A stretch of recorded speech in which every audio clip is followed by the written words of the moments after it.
ससौध स्फुरित गवाक्ष धृतेक्षण, अपने महल के गवाक्ष में अपनी आंख गड़ा करके शिवप्रिया की वो शोभा का पान कर रहे हैं।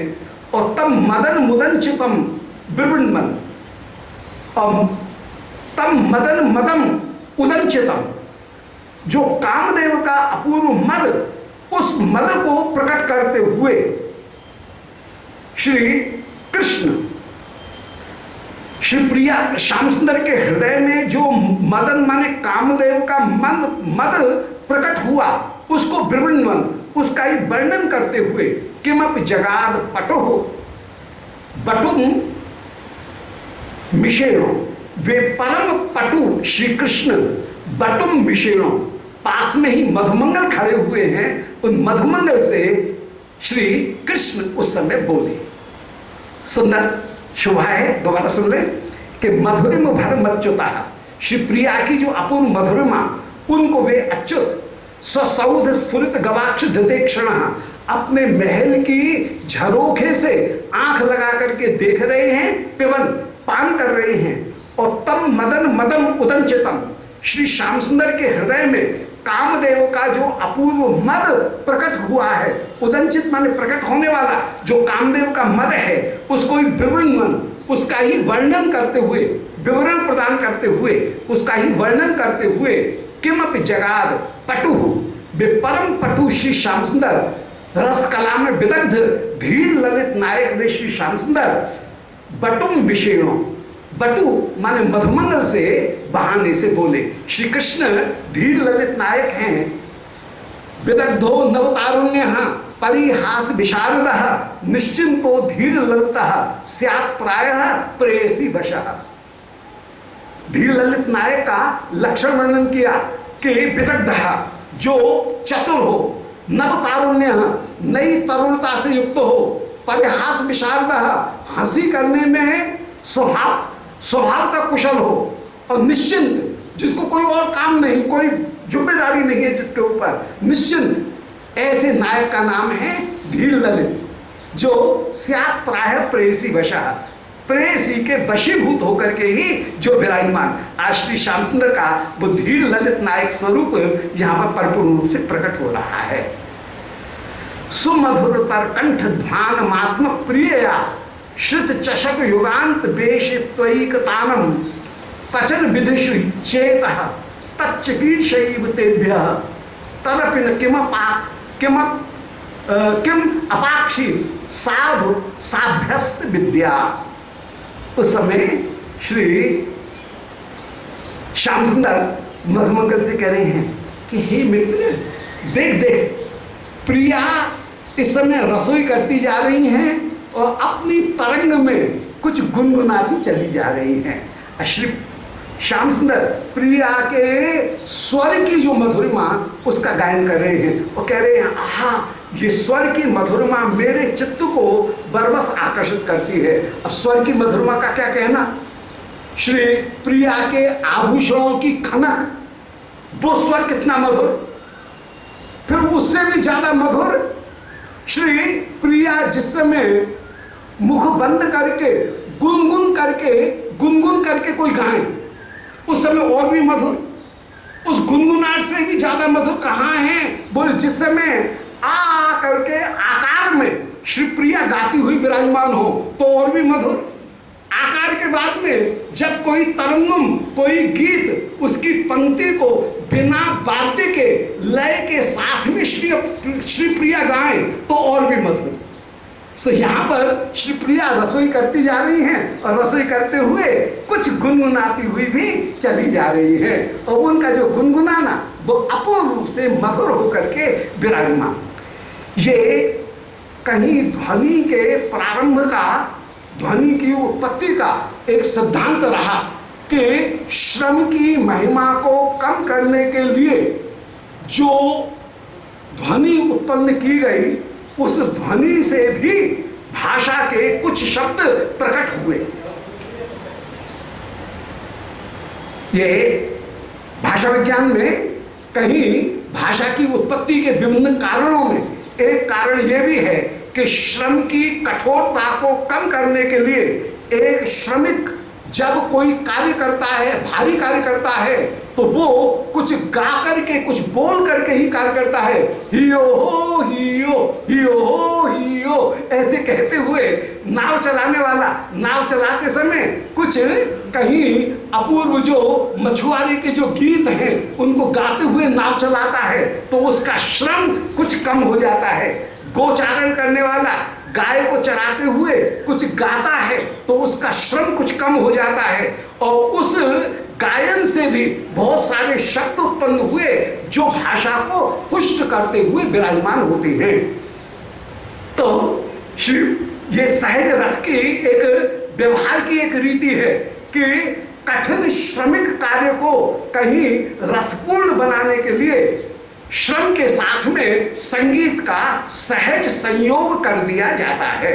और श्री किशोरी जी भी आज एकांत में विराजमान है, सब अपनी निज की सखीगण है, संकोच है नहीं, इसलिए मधुरतर कंठ ध्वानम, उस समय रसोई करती जा रही है और कुछ करके कुछ गुनगुनाती हुई चली जा रही है, आ करके कुछ गायन करती हुई, आलाप करती हुई भी चली जा रही है। और श्री प्रिया के मधुर कंठ से, अब कंठी स्वाभाविक रूप में सुंदर, और उसमें जब गुनगुना रही है तो गुनगुनाना तो और भी सुंदर, स्वाभाविक कंठ सुकंठी है, तो मधुरतर कंठ ध्वान, मधुरतर जो कंठ की ध्वनि है, उस ध्वनि को आत्म प्रियाया, हे मित्र, अपनी उन प्रिया के उस मधुरतर कंठ की ध्वनि को श्रुत चषक युगांत बेशयित्वा, आज मैं अपने कान के दोनों के द्वारा, कान के चषक के द्वारा निरंतर निरंतर पान करता हुआ चला जा रहा हूं। मेरे कान नहीं है, ये कान जैसे चषक हैं, और प्रिया का मधुर गायन नहीं है, वह कोई अपूर्व मध्य है, जिस मध्य का पान करते हुए, जिस अमृत का पान करते हुए मैं मतवाला हो रहा हूं।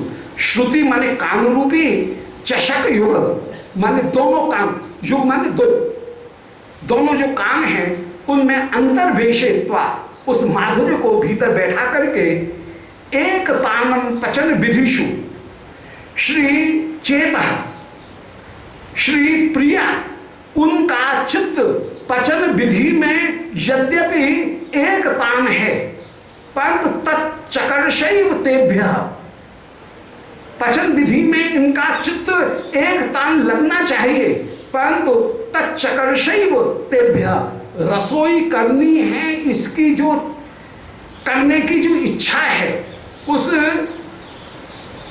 गायन में श्री राधिका की जो पचन विधि है उसमें तदपि न किमपि अपाक्षित, राधिका के गायन में उनकी पचन करने की जो विधि है उसमें कोई भी क्षति नहीं लाई।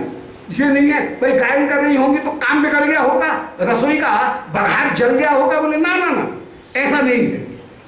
श्री किशोरी जो भले गायन कर रही है, परंतु गायन करते हुए भी उनकी चित्त जो है वो मदन मद मुदन चित्त, उनका जो चित्त है वो पचन विधिषु चेतः एक तानम, पचन की विधि में, रसोई में उनका चित्त यद्यपि एक तान होकर के लगा हुआ है, परंतु एक तानता में इस गायन में कोई भी तदपि न किमपि अपाक्षी, कोई भी क्षय नहीं किया।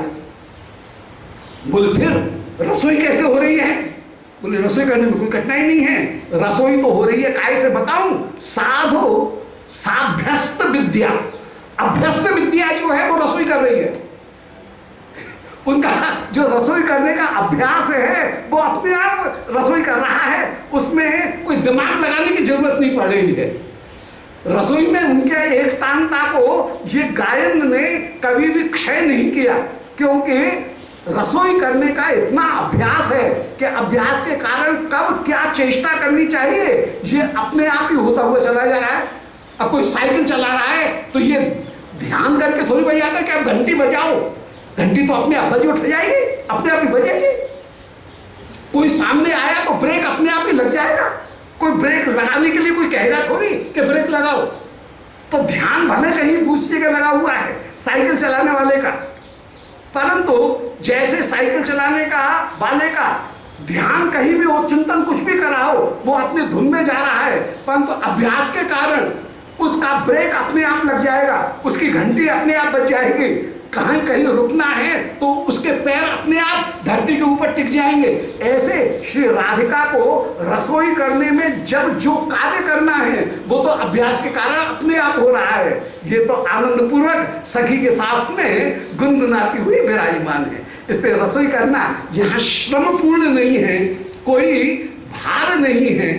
रसोई करने में कहीं कोई मानसिक दबाव आने पर ये रसोई कर रही हो या ये चिंता लग रही हो, हाय कहीं बिगड़ नहीं जाए रसोई, ये महा कठिनाई की बात, हाय कहीं बिगड़ नहीं जाए, ये कोई तनाव नहीं है उनके दिमाग में। एकदम स्वाभाविक रूप में श्री राधिका रसोई ये कुशलता दिखा रही, ये इनकी कुशलता कि कोई भी कार्य करते समय उस समय सहज रस प्यारे से मिलने के लिए आई हूं, प्यारे का के भवन में आई हूं, ये विचार करके श्री राधिका उनके हृदय में जो अपूर्व आनंद, वह आनंद ही कोई मधुर गीत बन करके, संगीत बन करके इनके कंठ से अपने आप गीत बन करके निकल रहा है।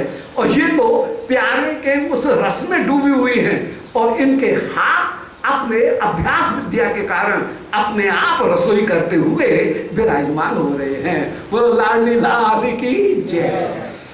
तो सर्वसमति कृत्य व्याकृतिम व्यंजयंती तथोपयांती स्वाग्रह श्लोक कामा लघु लघु निज दृश्य प्यक्ष कोणम क्षपंती स्वम अभिनिषतम अद्धा वेदेत तत्सखी सह। अब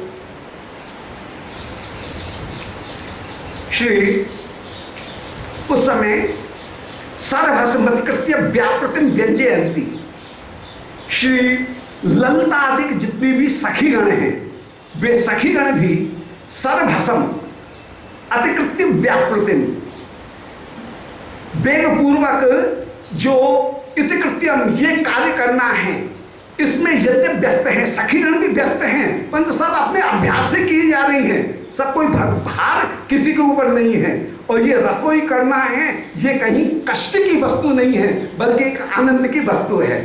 तो सर्वसमतिकृत्य व्यापृतिम व्यंजयंती, वेग पूर्वक अपना कर्म करना है, हमें अपना कार्य करना है, उसमें अपनी व्यस्तता को व्यक्त करती हुई श्री ललिता आदि जितनी भी सखी हैं इतस्ततोपयांती, वे हलचल कर रही हैं, इधर उधर आ जा रही हैं। और स्वागिरा शोक कामा, सखी निज अभीष्ट कृष्ण की वाणी को स्वागिरह, प्यारे की जो वाणी है उस प्यारे की वाणी को भी श्रवण करने की अत्यंत अत्यंत उत्सुक हैं कि श्याम सुंदर की वाणी हमको प्राप्त हो। उस समय स्वागिरह श्रोत कामा लघु लघु निज दृश्य प्यक्ष कोणम क्षपंती, उस समय श्री श्याम सुंदर ने छिप करके ललिता जी से कुछ कहा। चंचल शिरोमणि ने कहीं मौका निकाल करके ललिता जी जैसे इधर उधर आई उसमें धीरे से ललिता जी से कोई बात पो दी श्याम सुंदर, और श्री ललिता जी समझ गई कि इस समय श्री श्याम सुंदर बगल के सौद भवन में गवाक्ष में आंख लगा करके बैठे हुए हैं और श्री किशोरी जी से कुछ प्रार्थना कर रहे हैं कि आप विश्राम करने के लिए पधारोगे तो मैं आपके विश्राम ग्रह में सेवा करने के लिए उपस्थित हो जाऊंगा, कहीं कोई संकेत करते हुए विराजमान है।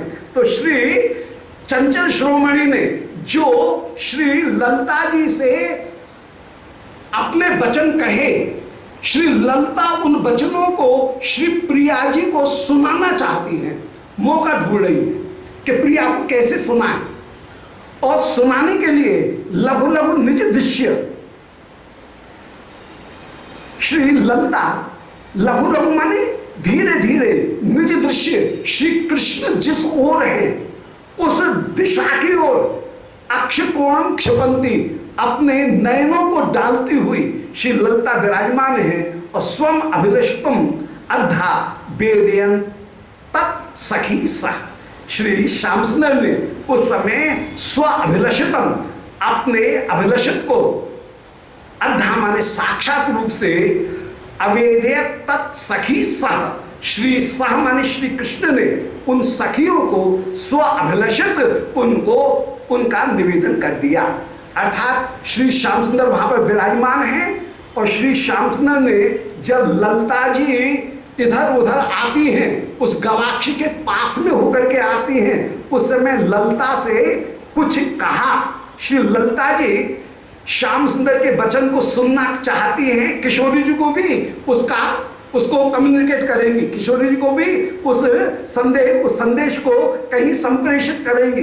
तो किशोरी जी को संप्रेषित करते हुए लघु लघु निज दृश्य प्यक्ष कोणम क्षिपंती, श्री श्याम सुंदर जिस गवाक्षी की ओर है उसकी ओर, कटाक्षी की ओर देखती हुई कभी कभी छिप छिप करके देखती, जैसे किसी को पता नहीं लगे श्याम सुंदर है और इनकी बात हो गई है, तो अपनी दृष्टि से श्री श्याम सुंदर के गवाक्षी की ओर देखती हुई स्वम अभिलषितम अद्धा वेदे तत्सखी सह, श्री श्याम सुंदर ने तत्सखी श्री राधिका की सखी को स्व अभिलषितम अवेदयत, अपनी अभिलषित जो प्रार्थना थी, माने किशोरी जी की कृपा कम मेरे ऊपर होगी, ये जो प्रार्थना थी, इस प्रार्थना को सखी के माध्यम से श्री राधा रानी के पास में भिजवा दिया है। और इस प्रकार श्री नंद भवन में भी श्री रसोई के बहाने श्री प्रिया पधारी और पधार करके नंद भवन में श्री श्याम सुंदर के साथ में मिलन प्राप्त करती हुई वे विराजमान हुई। इस प्रकार इत श्री कृष्ण भावनामृते महाकाव्ये प्रेयो गेह गमन अनुमोदनो नाम पंचमः सर्ग। प्रेम माने प्यारे, उनके गेह माने घर में, गमन का जैसे श्री राधिका को अनुमोदन प्राप्त हुआ, इस अनुमोदन का वर्णन करने वाला माने प्यारे के घर में जाकर के रसोई करना और श्री प्यारे की मिलन की अनुमोदन और प्यारे की प्रार्थना, और ये प्यारे को अनुमोदन करती हुई विराजमान है, ऐसी उस लीला का वर्णन करने वाला प्रयोगे गमन अनुमोदन नामक ये 5वां सर्ग वो संपूर्ण हुआ। बोलो श्री वृंदावन बिहारी लाल की जय, गोविंद जय जय गोपाल जय जय, गोविंद जय जय।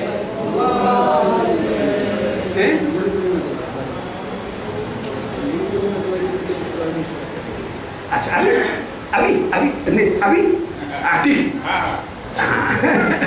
अभी आदेश हुआ है संतों का श्री गुरु पूर्णिमा के विषय में कुछ कहने का, तो आदेश पालन है संतों का। श्री मुड़िया पूनम गुरु पूनम श्री सनातन गोस्वामी पाद के अंतर्धान की तिथि, उसका सब गौड़ी भक्तगण बड़े आदर के साथ में पालन करते हैं, सनातन गोस्वामी जी के प्रति अपना आदर प्रकट करते हैं।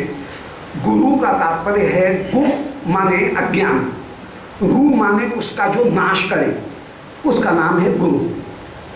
अथवा जिनमें श्री कृष्ण ने अपने स्वरूप को स्थापित करके किसी एक जीव का कल्याण करने के लिए अपनी कृपा शक्ति उस जीव के लिए जिस व्यक्तित्व में स्थापित की, वो व्यक्तित्व गौरव से युक्त हो गया। श्री कृष्ण ने मेरे ऊपर कृपा करना चाहा होगा राधा रानी, तो उन्होंने मेरे गुरु को मुझसे भिड़ा दिया और उन मेरे गुरु में श्री कृष्ण ने अपनी शक्ति भी स्थापित कर दी। तो मेरे गुरु कहीं कृष्ण की कृपामयी शक्ति से मेरे लिए युक्त होकर के विराजमान हुए। अब जरूरी नहीं कि मेरे गुरु तेरे ऊपर भी कृपा करें, किसी अन्य के ऊपर भी कृपा करें। श्री कृष्ण जिसके ऊपर जिसके माध्यम से कृपा करना चाहते हैं, उसी व्यक्ति के ऊपर कृपा करने के लिए अपनी गौरवमयी शक्ति श्री कृष्ण किसी व्यक्ति विशेष में स्थापित कर देते हैं और वो व्यक्ति फिर गुरु माने भावी हो जाता है। तो गुरु शब्द का एक अर्थ हुआ गु माने अज्ञान, उसका ऋणति माने नाश करने वाला, मेरे अज्ञान को नष्ट करने वाले मेरे गुरुदेव, ये एक अर्थ हुआ।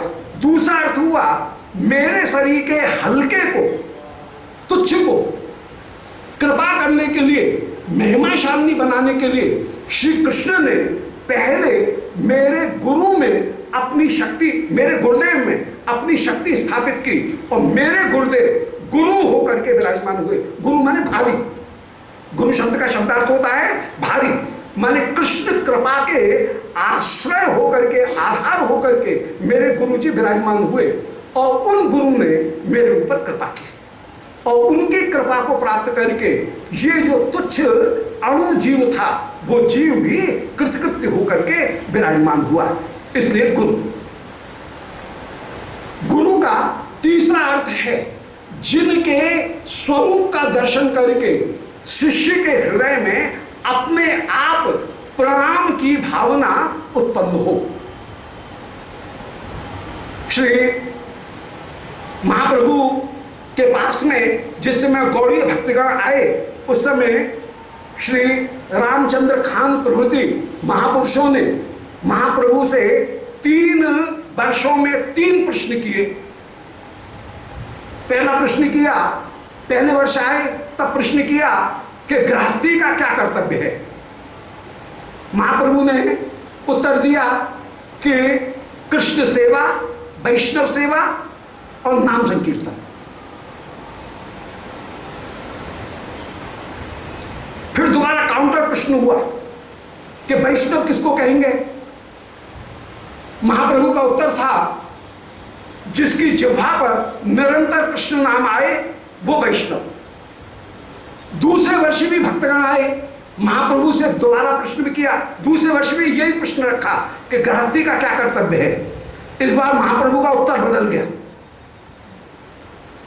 महाप्रभु ने उत्तर दिया कि वैष्णव सेवा, कृष्ण नाम।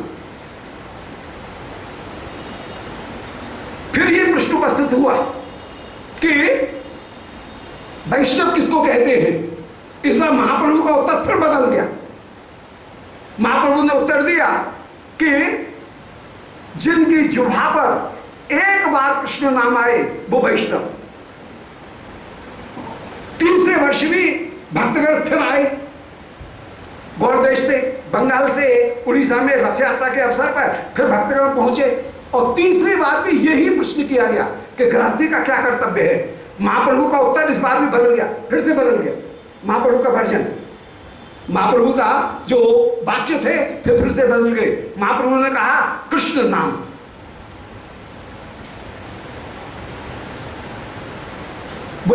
वैष्णव सेवा, कृष्ण नाम, कृष्ण नाम का आश्रय ग्रहण करें। बोले कृष्ण नाम वैष्णव किसको कहेंगे। महाप्रभु का उत्तर था इस बात कि जिसका दर्शन करके हृदय में कृष्ण नाम, जिह्वा के ऊपर कृष्ण नाम अपने आप उत्पन्न हो। तो 3 बार में 3 उत्तर। एक जगह कृष्ण सेवा, वैष्णव सेवा, कृष्ण संकीर्तन, ये 3 कर्तव्य बताए। परंतु कृष्ण सेवा सदा नहीं की जा सकती है, वैष्णव सेवा सदा नहीं की जा सकती है। दूसरी बार उत्तर दिया कि वैष्णव सेवा और कृष्ण नाम ये इनको ग्रहण करो। तीसरी बार उत्तर दिया केवल कृष्ण नाम करो। जो विरक्त हो गए हैं वो न वैष्णव सेवा कर सकते हैं, न वे कृष्ण सेवा कर सकते हैं, दोनों ही नहीं कर सकते हैं, परंतु कृष्ण नाम सब ले सकते हैं। तो वैष्णव, वैष्णवतर और वैष्णवतम, ये तत्वतः महाप्रभु अपना वर्जन बदल नहीं रहे हैं, महाप्रभु अपने वचनों को बदल नहीं रहे हैं, बल्कि महाप्रभु कृपा करके 3 वर्षों में वैष्णव, वैष्णवतर, वैष्णवतम इनका निरूपण कर रहे हैं। जो वैष्णवतम होकर के विराजमान वे कौन है। बोले जिनका दर्शन करते हुए ही हृदय में अपने आप कृष्ण नाम प्रकट हो। तो गुरु का तीसरा अर्थ हुआ जिनकी कृपा को प्राप्त करके अपने आप कृष्ण नाम प्रकट हो। वे श्री गुरुदेव कृपा करके हमारे ऊपर अनुग्रह करेंगे। श्री व्यास पूर्णिमा श्री वेद व्यास जी के जन्म का तिथि भी है। व्यास पूर्णिमा, इसको व्यास पूर्णिमा भी कहते हैं, गुरु पूर्णिमा भी कहते हैं, मुड़िया पूर्णिमा भी कहते हैं। मुड़िया पूर्णिमा सनातन गोस्वामी जी के समादर में सब लोगों ने अपने केश जो हैं उनको प्रणाम किया। श्री वृंदावन से श्री सनातन गोस्वामी जी को गिरिराज जी की परिक्रमा करा करके फिर वापस वृंदावन में ला करके समाधि प्रदान की गई। श्री सनातन गोस्वामी जी जब पधारे उस समय सब लोगों ने श्री सनातन गोस्वामी जी को आदर प्रदान किया। पूरी के राज्य की परिक्रमा तो शायद नहीं की, परंतु जो श्री मानसी गंगा है, मानसी गंगा की परिक्रमा करा करके फिर श्री वृंदावन में सनातन गोस्वामी जी को समाधि प्रदान की गई। उस समय तो सब गौड़ी वैष्णव बड़े गोसाई को आदर प्रदान करते हुए विराजमान। फिर गुरु पूर्णिमा में जो अंधकार को दूर करे, जो जिनमें कृष्ण ने अपना गौरव प्रदान किया, जो जीव को भी गौरव प्रदान करें, जीव के महिमा को स्थापित करें, और जिनमें ये सामर्थ्य कि वे अपूर्ण रूप से कृष्ण प्रेम प्रदान करें, उनका नाम गुरु। उन गुरु के चरणारविंद की वंदना के द्वारा ही कृष्ण की प्राप्ति होगी। श्री कृष्ण जब भी कृपा करेंगे वो गुरु के माध्यम से करेंगे। नैवोपयात्यपचित मुनियो वयम चो ब्रह्मायुषाप कृतमुदा स्मरन्त्यो अंतर्बहिस्तन्वृताम अशुभम विधन्वन आचार्य चैत्य बपुषा स्वगतिम व्यनक्ति। श्री चैतन्य चरितामृत में शिक्षा गुरु की महिमा का गायन करते हुए निरूपण कर रहे हैं कि आचार्य चैत्य बपुषा स्वगतिम व्यनक्ति। श्री प्रभु गुरु रूप में जो कृपा करते हैं जीव के ऊपर, उसका कोई पार नहीं पा सकता है। आचार्य रूप में और चैत्य माने अंतर्यामी रूप में, माने गुरु के 5 रूप हैं। गुरु का एक रूप है अंतर्यामी गुरु, परंतु अंतर्यामी गुरु की बात को हम मानते नहीं हैं क्योंकि वो प्रत्यक्ष नहीं है। आचार्य गुरु की ही महिमा है। अंतर्यामी गुरु के द्वारा दिया गया न तो मंत्र माना गया, न अंतर्यामी गुरु के द्वारा दी गई गुरु प्रणाली मानी गई। अनेक अनेक प्रमाण है कि किसी को स्वप्न में आकर के राधा रानी ने यह मंत्र दे दिया तो उसको माना नहीं गया, वैष्णवों ने नहीं माना, बोले नहीं आचार्य पद्धति बताओ, आचार्य प्रणाली बताओ। तो आचार्य की महिमा है, चैत्य गुरु की महिमा नहीं है। अब आचार्य जो गुरु हैं वे 4 प्रकार के। सबसे पहला आचार्य गुरु है श्रवण गुरु, जो श्रीमद् भागवत इत्यादि ग्रंथों का श्रवण कराए, वो है श्रवण गुरु। दूसरे जो गुरु हैं वे हैं दीक्षा गुरु। दीक्षा गुरु वो जो कृष्ण के साथ में संबंध जोड़े। दीक्षा गुरु की स्थिति उस पुरोहित के समान है जो कन्या की भावर दिलाए, सप्तपदी करवाए, पति के साथ में संबंध करा दे, परंतु संबंध कराने पर अभी पति की सेवा प्राप्त नहीं होगी। पति की सेवा प्राप्त होगी कौन? वो ससुराल में जब वो गोना होकर के जाएगी तब उसकी सास, नंद, जेठ, जेठानी, ससुर ये बताएंगे बेटी बहू अपने घर की ये रीति है, ऐसे पति की सेवा करो। इसी तरह से दीक्षा गुरु ने श्री गुरुदेव के कृष्ण के साथ में हमारा गठजोड़ करवा दिया, सप्तपदी करवा दी, विवाह करा दिया, परंतु केवल विवाह कराने मात्र से कृष्ण की प्राप्ति नहीं होगी। कृष्ण की प्राप्ति होगी कृष्ण की सेवा से। बम्बई जाना हो, कलकत्ता जाना हो, जगन्नाथ जी जाना हो, एयर टिकट आ गया, परंतु एयर टिकट लेनी जाएगी। ले जाने वाली वस्तु कौन सी है? पहिया, व्हील, वो ले जाएगा। टिकट हाथ में रखे हुए डोलते रहो, टिकट कोई पहुंचा देगी क्या? ऐसे गुरु टिकट इस बात को सुविधा देगी कि हाँ तुम बैठने के अधिकारी होगे, तुमको अधिकार संपन्न कराएगी, परंतु ले नहीं जाएगी। ले जाने वाली जो वस्तु है वो कहीं भगवत भजन है, और भगवत भजन की शिक्षा देने वाले कौन है? शिक्षा गुरु। इसलिए दीक्षा गुरु भी दीक्षा देने के बाद में शिष्य को सौंप देते हैं शिक्षा गुरु। शिक्षा गुरु के द्वारा फिर भजन की सारी पद्धति जीव को मिलती है। तो तीसरे गुरु हुए शिक्षा गुरु। पहले गुरु हुए श्रवण गुरु, जिनके द्वारा भक्ति में श्रद्धा उत्पन्न होगी, फिर माने सगाई होगी। फिर दूसरे हुए दीक्षा गुरु, यहां पर ब्याह हो गया, भावर पड़ गए, कृष्ण के साथ में संबंध जुड़ गया। फिर शिक्षा गुरु, तीसरे गुरु हुए शिक्षा गुरु। शिक्षा गुरु गौना कराने वाले गुरु हैं। गौना होकर के बहू आ गई, घर की सारी रीत रिवाज वो उसको बता दी गई, घर की कैसे सेवा करनी है। और चौथे जो गुरु हैं, वे चौथे गुरु कौन हैं? बोले वे हैं सदगुरु। वे सदगुरु जैसे ही कृपा करते हैं, सिर के ऊपर हाथ रखते हैं, हाथ रखने के साथ ही साथ शिष्य को श्वेद कंप रोमांच, ये सारे सात्विक भाव उसमें उदय हो जाते हैं। और लीला का गुरुदेव की कृपा के द्वारा अनुभव उसे कहीं कृपा के माध्यम से अनुभव हो जाएगा। जब तक उसमें यह अभिमान रहेगा कि मैं अपनी पढ़ाई के बल पर मैं लीला का अनुसंधान कर लूंगा, ठंडन पाल कुछ नहीं मिलेगा। केवल अभिमान का पोषण, उसके जो अपना जो ईगो है उसका ग्रेटिफिकेशन हो जाएगा, उसका पोषण हो जाएगा, परंतु उसको कुछ वस्तु की प्राप्ति नहीं होगी। जब सदगुरु हाथ रखेंगे और सदगुरु का अंगत्व ग्रहण करेगा तो जो लीला स्फूर्ति है वो लीला स्फूर्ति भी उसको प्राप्त हो जाएगी। कभी कभी ये चारों गुरु अलग अलग भी हो सकते हैं, कभी कभी एक